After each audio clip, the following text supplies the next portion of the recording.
Hey everyone, Zain here, and today I'm going to show you how to create Temu seller account.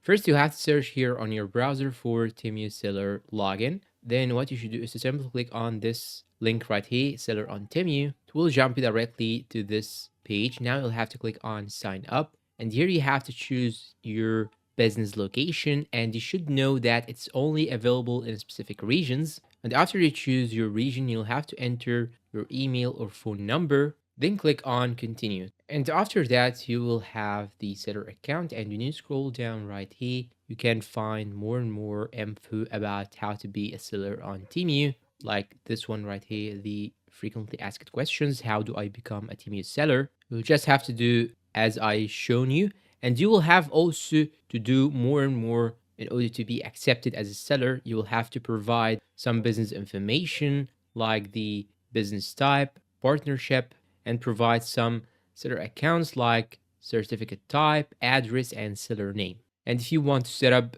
a store on Temu, you'll have to add your store name, logo, and contact information. And if you find any issues, you can simply talk to their customer support. And that's all for today. If you find this video helpful, please don't forget to support us with like, subscribe, comment, share. Thanks for watching, and see you in a new video.